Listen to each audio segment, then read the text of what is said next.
गोव्यात आज आपल्या महाविद्यालयात happy Saturday skill enhance day. प्रत्येक शनिवारी तुमच्या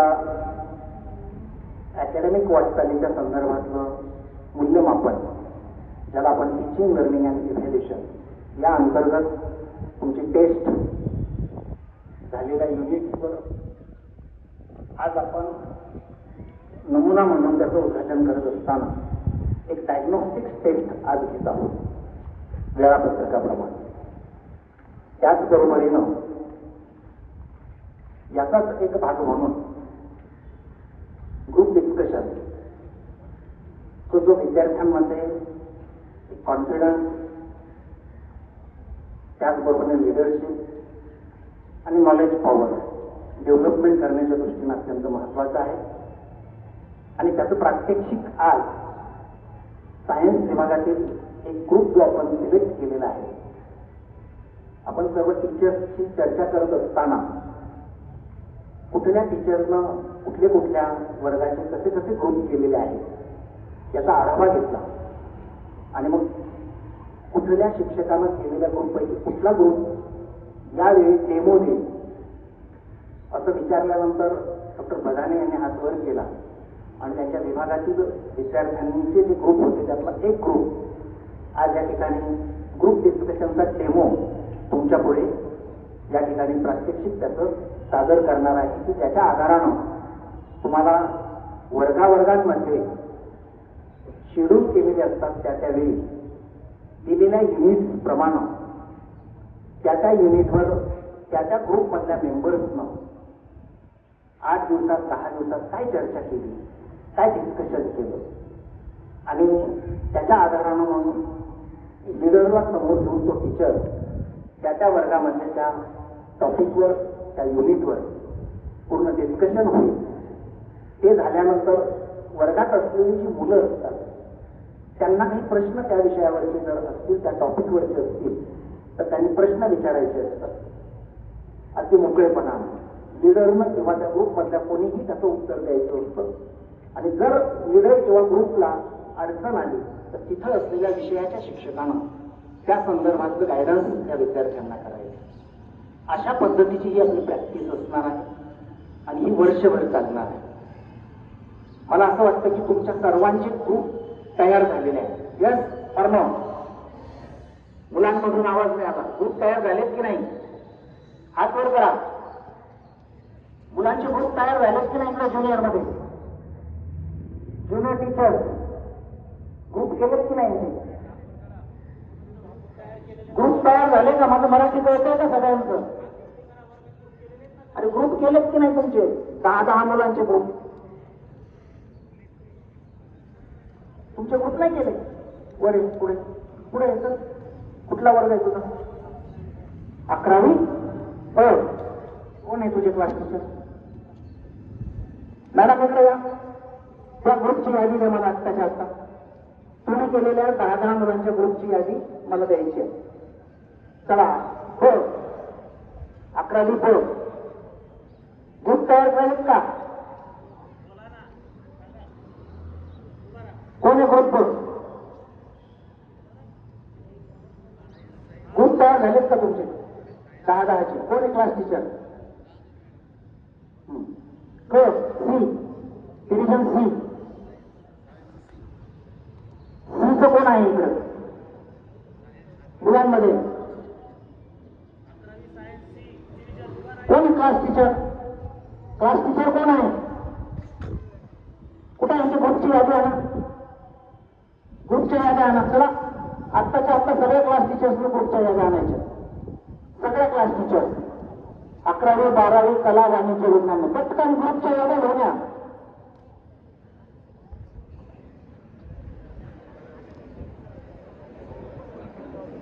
आणि मग जे हात वर केलेले नाही त्यांना मी शिक्षा करणार आहे. तर ग्रुप डिस्कशन याचा डेमो आज होतो आहे. त्याचबरोबरीनं आपण आज या ठिकाणी बस तिथं बस लोकशाहीर अण्णाभाऊ साठे यांच्या आणि लोकमान्य टिळक यांच्या जयंतीच्या आणि पुण्यतिथीच्या निमित्तानं आज प्रतिमेचं पूजन केलेलं आहे. वाचन प्रेरणा आणि लेखन प्रेरणा असे दोन दिन साजरे केले जातात. त्यातला आजचा दिन हा लेखन प्रेरणा दिन आहे. परंतु लेखनाच्या अगोदर त्याला वाचनाची बैठक लागते आणि आपल्या महाविद्यालयाची एक अत्यंत सुंदर अशी प्रॅक्टिस आहे की जी दरवर्षी आपण घेत असतो. ऍक्टिव्हिटी आहे वाचन संकल्प रयतेचा. अशा पद्धतीची ही ऍक्टिव्हिटी आहे ज्यामध्ये आपण यापूर्वी कुमारांचे कर्मवीर हे रयत शिक्षण संस्थेचे संस्थापक कर्मवीर भाऊराव पाटील यांच्या जीवनावरचं कथात्मक जे पुस्तक आहे त्यातली एक एक गोष्ट रोज वाचतो आणि ती जबाबदारी विद्यार्थ्यांची असते. त्याच्यासाठी या ठिकाणी प्राध्यापक स्वप्नील भटके सर आणि ज्युनियर विभागातून गरज सर यांची टीम आहे.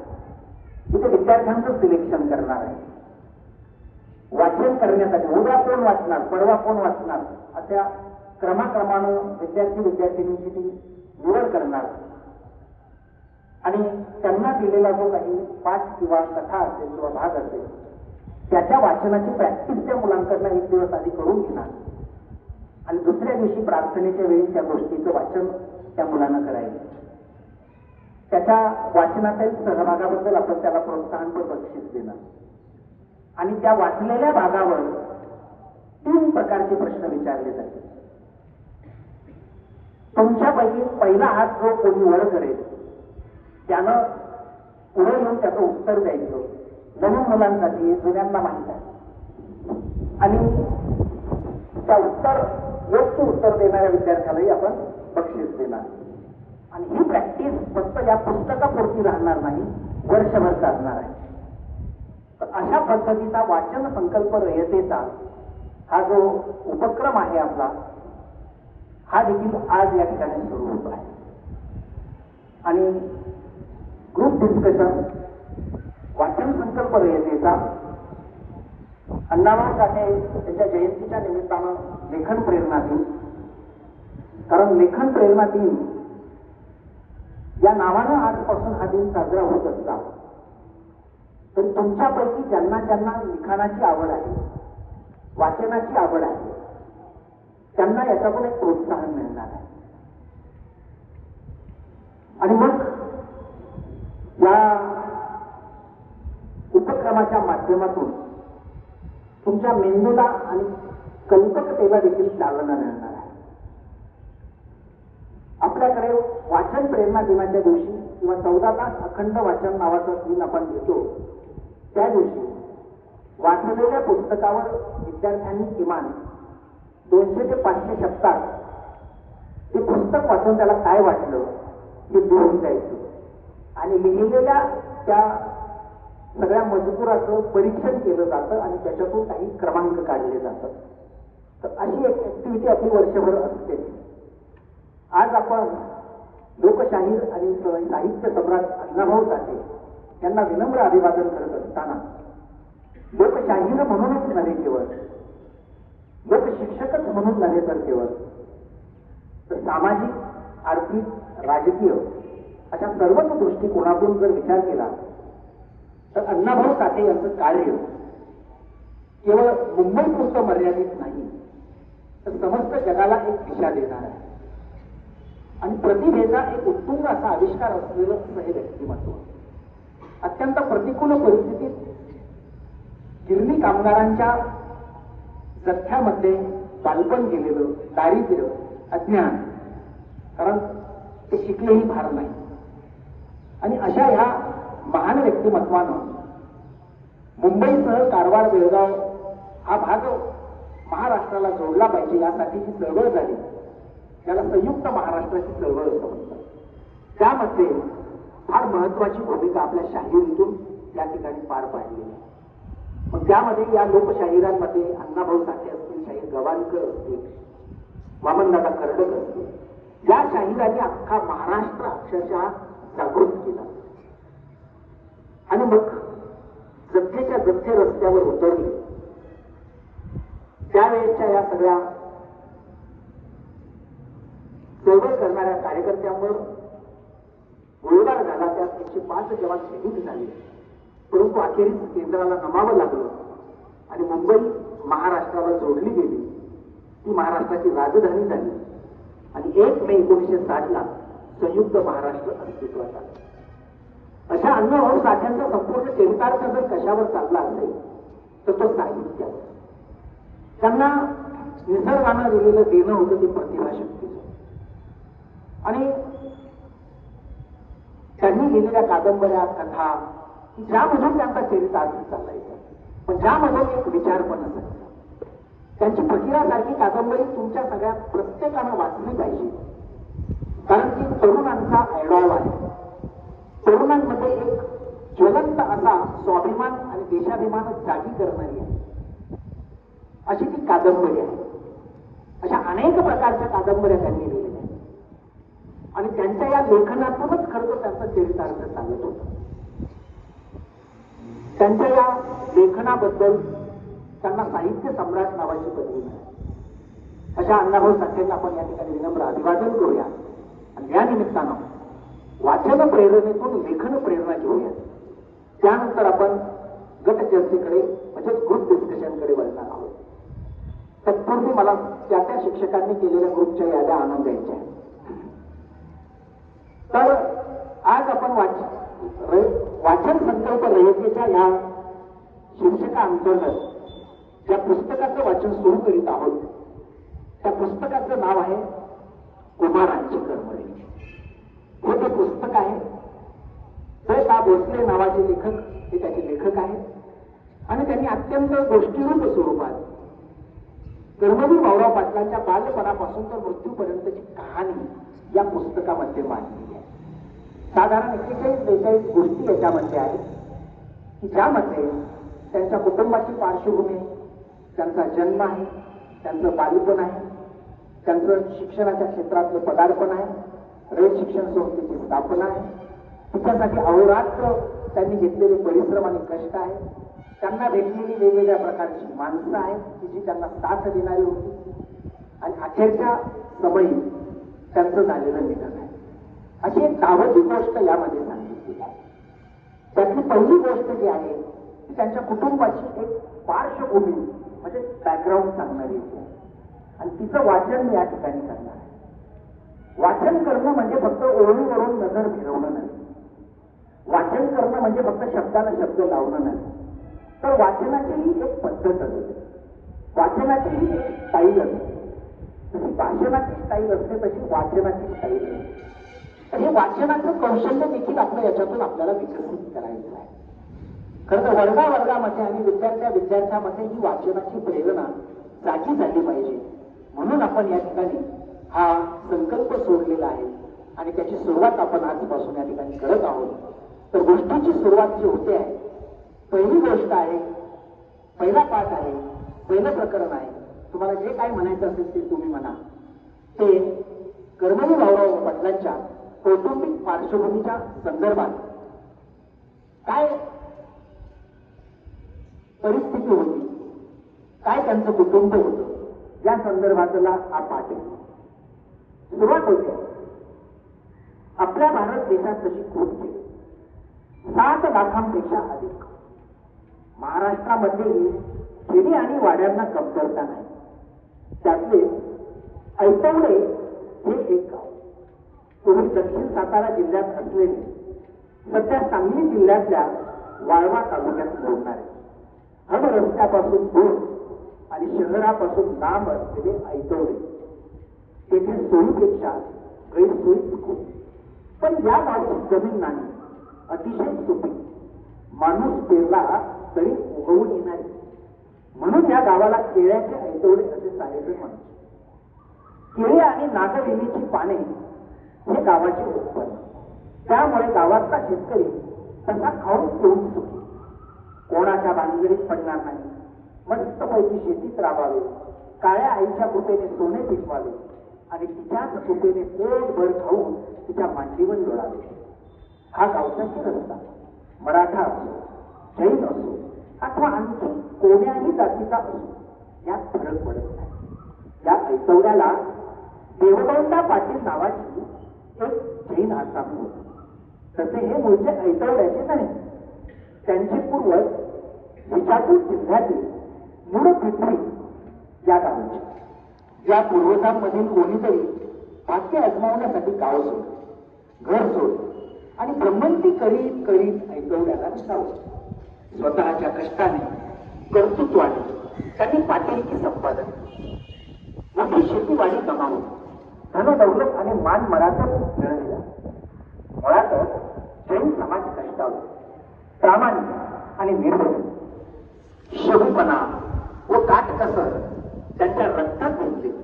पण तितकेच धार्मिक आणि आदित्यशील धर्मासाठी आणि दारी आलेल्या पाहुण्यांसाठी भरपूर खर्च करणारे देवदंडा पाटील हे असेच गृहस्थ होते. हे पाटील तसे श्रीमंत होते. समाजात त्यांना मान होता. कोल्हापूरच्या जैन मठाचे ते कारभारी होते. उत्तम कपड्यात वावरणाऱ्या या पाटलांच्या डोक्यात पांडावळ्याचा रुमाल इतरांच्या रुमालांपेक्षा मोठा असायचा. म्हणून लोक त्यांना विनोदाने रुमाल बौद्धा पाटील असं म्हणायचे. ते मठाच्या स्वामींबरोबर जैन समाजातले भांडण ते सोडवायचे. एकदा स्वामींनी असाच एक तंटा पेटविला. तसा लेखी करार झाला. साऱ्यांना वाचून दाखविला. देवदंडा पाटलांनी ऐकला आणि शेवटी म्हणाले, पाटील आता यावर साक्षीदार म्हणून सही करा. कोण? मी? देवदंडा पाटलांनी मनातल्या मनात म्हटले, अरे देवा, आता आली का पंचायत? सही कोणाला येते या? झाले का सर्वांसमोर फजिती? आता ही फजिती पैशानं काय भरून नाही घेतली या? हे विचार त्यांच्या जिव्हारी लागले. ते बैठकीतून उठले आणि तडक ऐतवड्याला आले. 1-2 वर्ष शाळेत घातलेल्या आपल्या पोराला म्हणाले, पायगोंडा, तू आत्ता शिक्षण सोडून दे. तुला आता खूप शिकला पाहिजे. आणि त्यांनी आपल्या या पुत्राला बाहेर गावी ठेवून इयत्ता 6वी पर्यंत शिकविले. मुला ज्ञानाचा डोळा देण्यापेक्षा ज्ञानाचा दुसरा डोळा दिला. अशा पद्धतीची ही पहिली गोष्ट जी कर्मवीर भाऊराव पाटलांच्या एकूण कौटुंबिक पार्श्वभूमीवर असलेली अशी गोष्ट आहे. आणि त्याच्यावरचे 3 प्रश्न आता मी तुम्हाला विचारणार आहे की कर्मवीर भाऊराव पाटलांचं जे गाव आहे किंवा त्या गावाचं वर्णन सुरुवातीला केलेलं आहे त्याला ऐतवडे असं म्हणतात. हे ऐतवडे नावाचं गाव सध्या कोणत्या जिल्ह्यात आहे? ये बघा, चल तू ब्लॅक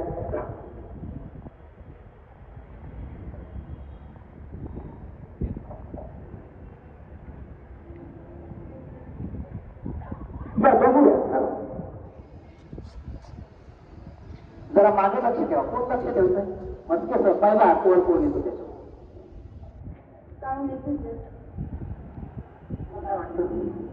का सांगू का? मी कुठं काय सांग पण का बरं सांगली जिल्ह्याचा? कोण सांग कोण सांगेल? आता हे सांगली जिल्ह्यात आहे, तुम्ही सातारा जिल्ह्यात आहे. उस्मानियामध्ये तर सांग बरं पुढे या. तुझं नाव?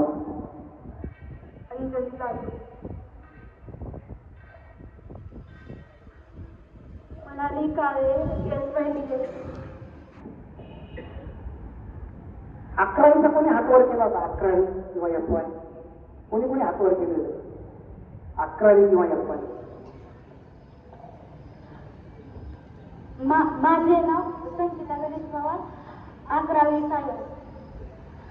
कारण तसं महाराष्ट्राची निर्मिती 1 मे 1960 रोजी झाली. त्याच्यानंतर काही जिल्ह्यांची विभागणी झाली आणि ऐतवडा गाव हे अगोदर दक्षिण साताऱ्यात होते.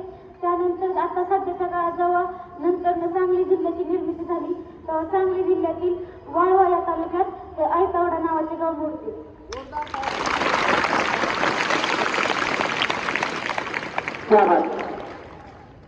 कोण म्हणतो नवी पिढी हुशार नाही? तिनं केलेलं विश्लेषण आणि स्पष्टीकरण किती मार्मिक आहे लक्षात घ्या. आणि दिलेलं उत्तर देखील यथायोग्य आहे की ऐतवडं हे जे काही गाव आहे की ते पूर्वी सातारा जिल्ह्यात होतं, आता ते सांगली जिल्ह्यात मोडतं. आणि हे कर्बोळी भाऊराव पाटलांचं मूळ जन्म गाव आहे. ओके.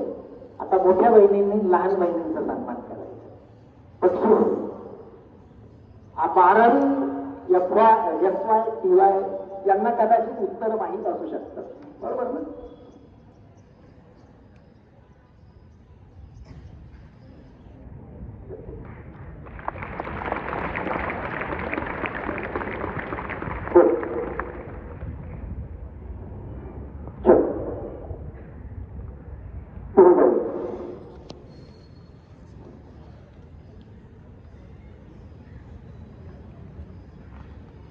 आता दुसरा प्रश्न जो आहे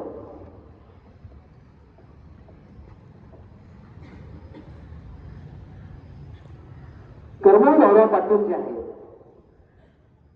त्या कर्मवीर भाऊराव पाटलांच्या आजोबांचं नाव देवगौंडा पाटील आणि त्या देवगौंडा पाटलांना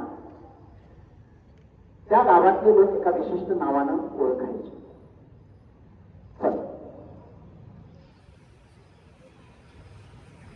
कारणासह सांगायचं. आधी सांग कोणत्या नावानं, मग कारण.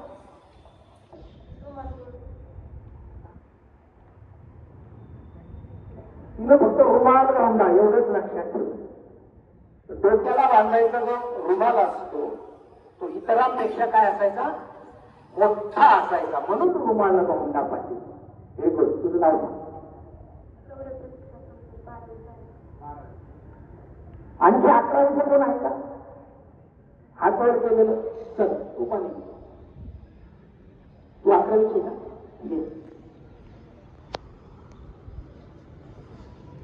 या पुढे तुझं काय उत्तर होतं? शिवकन्या राहुल.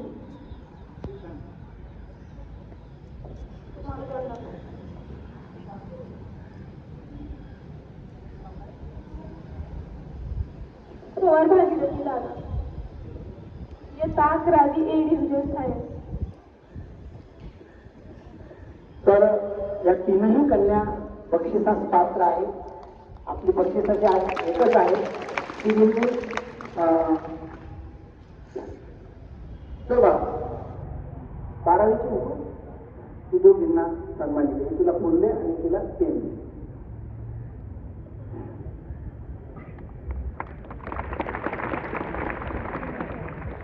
आता शेवटचा प्रश्न आहे, कर्मवीर भाऊराव पाटलांच्या वडिलांचे नाव काय?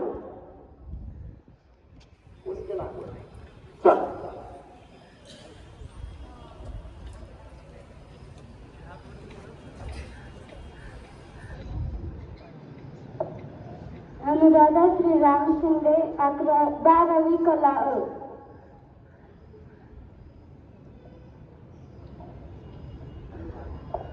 अनुराधा. अजून कोणी कोणी हातवर केलं होतं मग? 11वीची का? 11वीची कोण आहे? मुलांनी काय केलंय? ठरवलंय काही झालं तर हातच नाही वर करायचं. हात काय घरच्याने काढून फिरून पाठवले संपवले. हा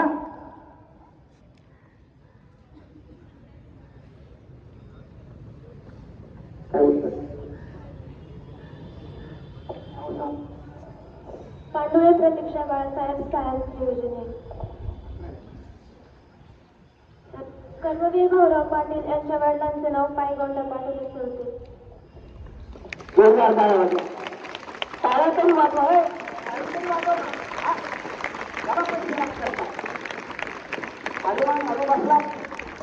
टाळ्या तरी वाजवा. 3 प्रश्न आपण आज या ठिकाणी घेतले.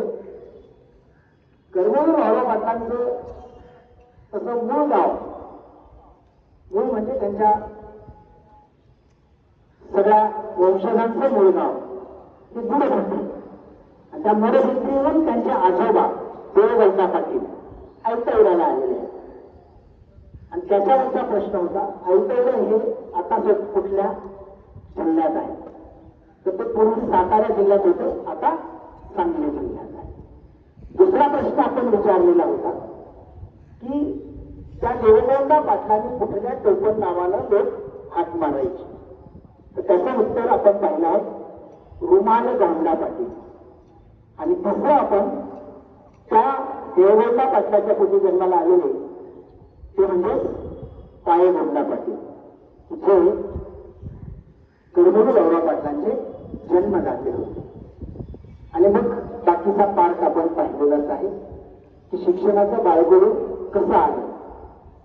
तर या पद्धतीने आपला हा रोज या ठिकाणी 5 मिनिटाचा भाग जो आहे हा प्रार्थनेच्या वेळी राष्ट्रगीताच्या वेळी असणार आहे. प्राध्यापक सद्गुण म्हस्के यांच्याकडे त्याचं आपण पूर्ण नियोजन दिलेलं आहे. त्या शिक्षकांनी सिलेक्ट केलेले विद्यार्थी क्रमानं घेऊन या पद्धतीने त्यांची प्रॅक्टिस घेऊन आणि प्रश्न थोडेसे आगळे वेगळे विचारून ते हा सगळा प्रकल्प पुढे नेतील. आपण तिचा सत्कार करा. चुकीचा करायचा.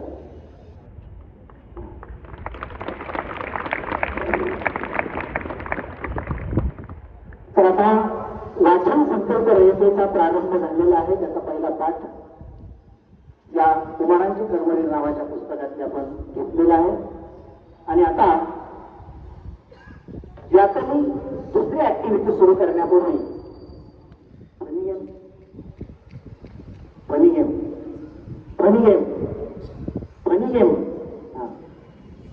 चला काहीतरी कसं आहे का